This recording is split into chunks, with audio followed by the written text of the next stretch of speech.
Hi. So I have some exciting news. My videos are now going to be sponsored, and today's sponsor is my book.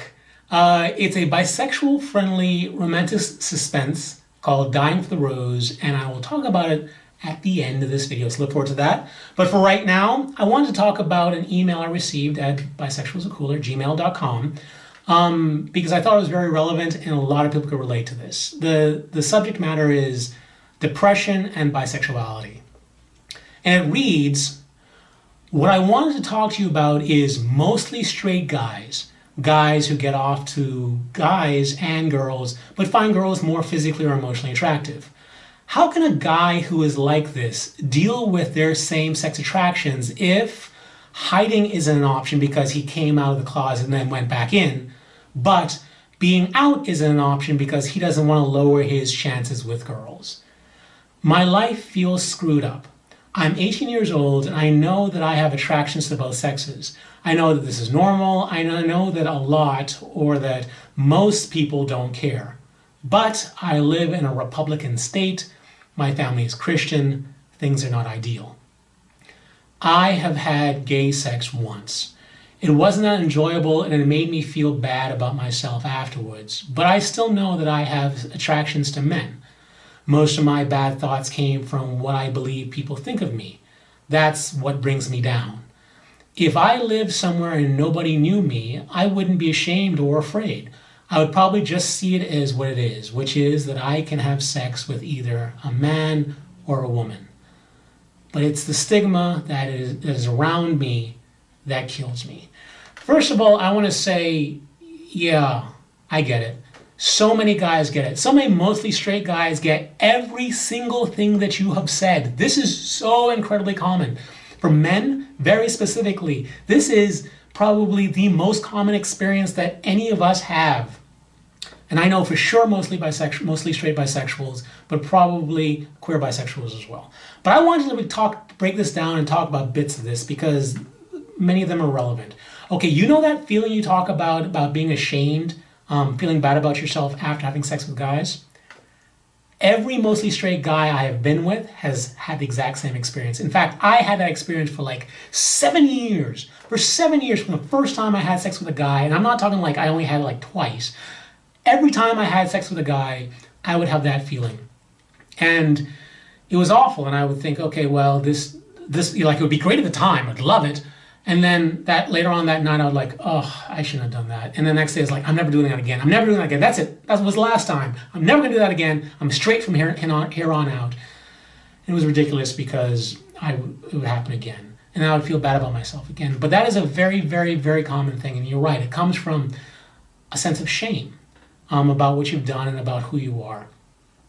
But I want to talk about something else too, which is when you say that, you came out of the closet and then went back in, but you don't want to come out because you're afraid of lowering your chances with girls.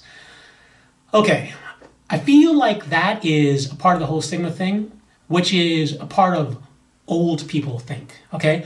Old people think is something that if you are, under 30, you have to watch out for. It's the idea that you're not accepted because you're bisexual. And the reason why I call it old people think is because when old people were growing up, that was real. I've talked about it a couple of times now. There's a study that was done talking that interviewed people asking about the acceptability of bisexuality.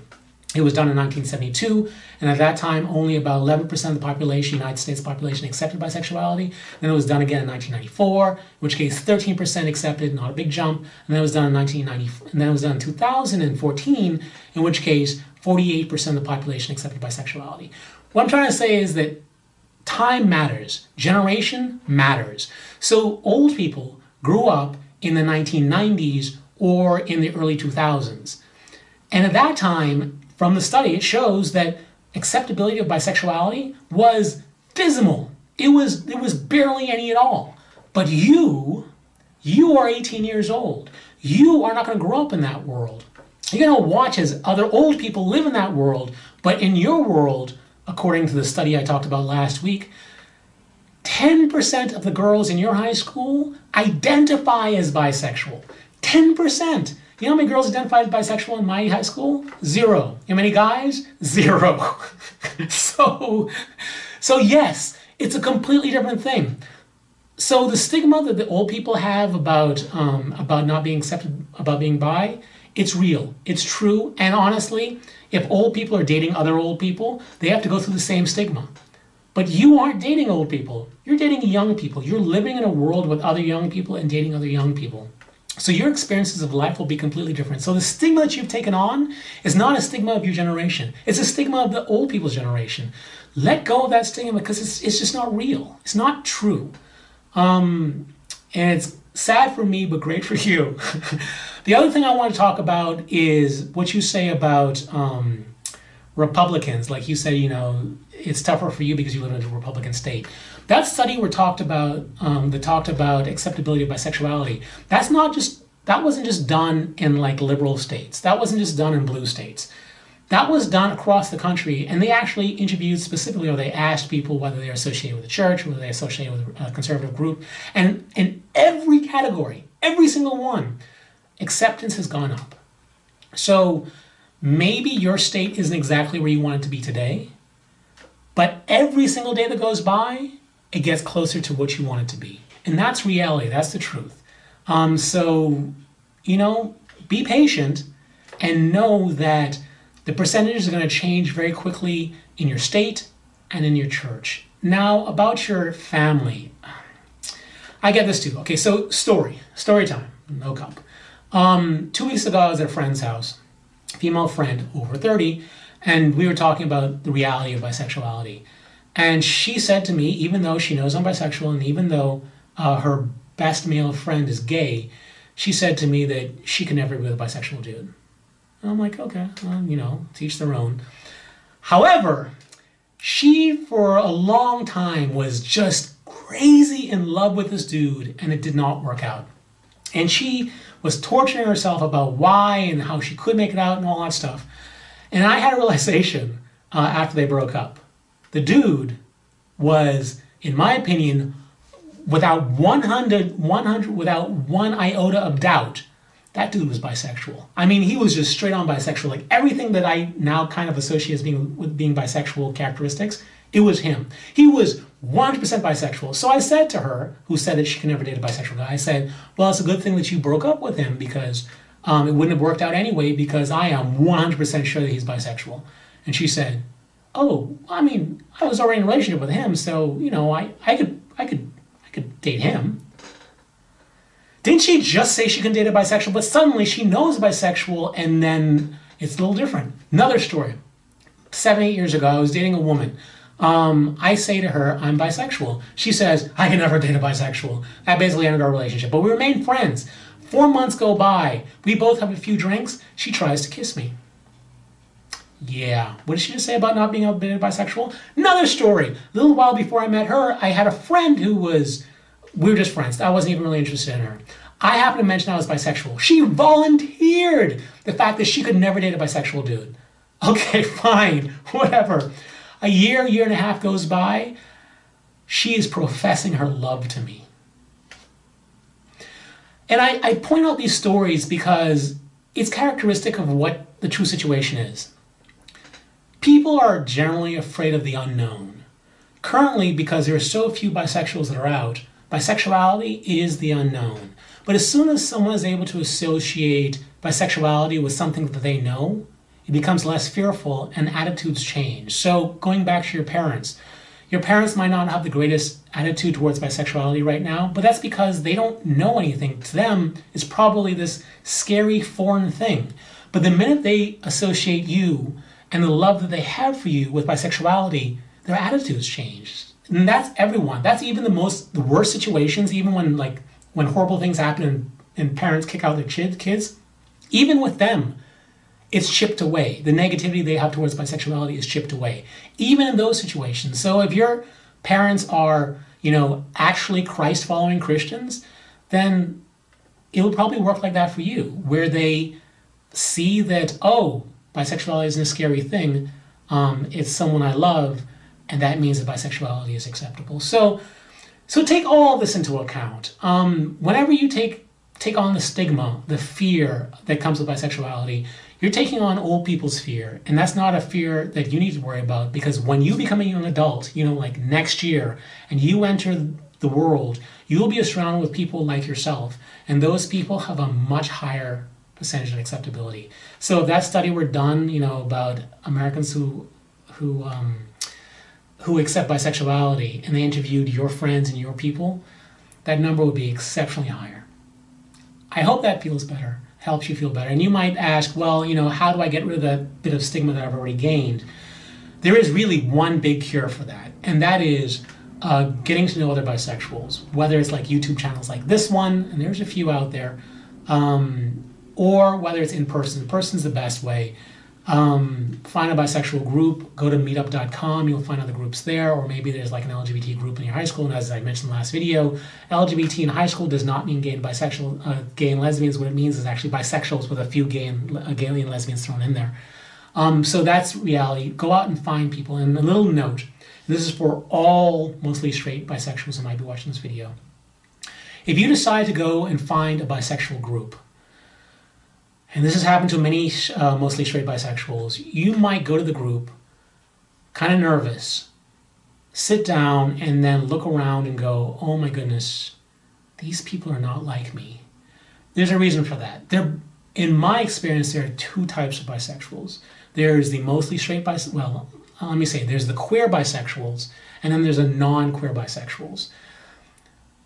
And the mostly straight people, I think, almost exclusively fall in a non-queer bisexual group. And you can see kind of the difference. Like, you go to the group and you can kind of just like feel the energy is different. So when a mostly straight person goes to a current bisexual group, they kind of get hit in the face with the difference. And they go, oh, I'm not this person, they try and escape. But if you allow yourself to sit for a moment, just like understand, yes, there are different types of bisexuals, and you know those people don't represent yourself exactly, but they're a part of you in a way, then you'll be able to get the benefits. And the benefit is that, yeah, these people might not be exactly like you, but you will feel more connection with their life experiences than you will with a straight person or a gay person. I mean, it really will be mind-blowing. And once you see that other people having experiences like yourself, it will reshape your attitude, and it will reshape the way you think about yourself. So that is my advice. Don't take on old people's thoughts. Understand that things are changing dramatically, and you're going to live in a completely different world. And that if you have any sort of stigmas right now, try and meet other bisexuals, because that will clear up all the stigmas and negative thoughts that you have. And once you clear up your own, you'll be able to help clear up other people's. Okay, so now the fun part. So yes, my videos are now going to be sponsored. And the reason why they're going to be sponsored is that, you know, I realized that I was doing both myself and you all a disservice by not ever talking about what I do. I'm an author. I write books. I write romance books. And I've written, I think, like 15, 16 books that have bisexual characters in them. And I've never kind of brought it up because I want to keep my life separate. Like I have a YouTube channel that's just about being an author, and then I have this one about bisexuality. But no more. I think it actually benefits you all, me talking about all the bisexual books out there, so that if you actually want to find something that's bisexual affirming, you can read my stories, because that will help shape the way you see bisexuals, because I write about bisexuals in a very realistic and very identifiable way. Second of all, it benefits me because it gives you guys the opportunity to like go out and check out and purchase my books, and it helps support the channel, because the reality is that, you know, I spend a lot of hours in there, and it will help you. Purchasing my books will help me to be able to make more videos and be able to remain focused on the channel like it is. So, which book, what's today's sponsor? It's a book called Dying for the Rose. This is not actually the new cover. This is the new cover. And it's kind of a thick book. What it is, it's a bisexual-friendly romantic mystery or suspense. And what is it about? It's about Ford Stone. You know how no guy actually goes on to the show, the reality show Bachelorette, expecting to find love. I mean, that's true. The reality is no one does. None of those guys do. Not really. And that's Ford Stone. He goes on to this reality show, like the Bachelorette, just because he needed to get a break, you know, and be on TV. He thought it'd be fun. And he thought he would stand back and make fun of the people who were like taking it seriously. So he goes on, and he figured he'd get eliminated very quickly. He doesn't get eliminated the first round, but he becomes friends with the guy who is. So he goes and follows the guy back to the dock because they're on an island, who's going to be picked up and taken away. And as he's talking to the guy drops down dead. And he's like, oh my God, what's going on? The guy just dropped down dead. So he runs back to the rest of the guys and says, you know, one of the bachelorettes who just got eliminated, he just died. So like everyone goes rushing down there to try and figure out what's going on and see if they can save him. And when they get there, the guy's gone. He's like, I swear that he was right there. He was there. And not only is he gone, but no one can kind of remember this dude and that he actually was a part of the show. So the guy goes back saying, okay, well, this is kind of weird. This is strange, but I know I saw what I saw. So next time someone gets eliminated, he follows him and he hides in the bushes and watches. And the second guy also drops down dead. And that's when he realizes that everyone who's getting eliminated from the show dies. So whereas he was thinking before that, you know, you can never find love on these shows, now he has to try and convince the bachelorette to fall in love with him so he can stay on the show long enough to figure out who's killing everyone and to make them stop. And that is my book, Dying for the Rose. Again, this is the new cover. And it's bisexual friendly. It has bisexual character in it. I'm not going to tell you who it is, but he plays a massive role in the story and you will enjoy it. It's gotten lots of great reviews. So that's it. Please, if you'd like to support the channel, pick up the book. Not only is it hours and hours and hours of entertainment, it's funny, it has twists and turns, it has a tremendous amount of action. Not only is it all those things, but it supports the channel and it costs less than a cup of coffee. So that's it. If you like the video, please give it a thumbs up and subscribe. I do many videos about the bisexual topic, but I don't do them on a regular basis, but I do them frequently. So if you want to know when a new video comes out, you have to click on the little button that says, let me know when a new video comes out. So until the next video, stay cooler, my bisexual friend. Stay cooler. Bye. And check out Dying for the Rose. Bye.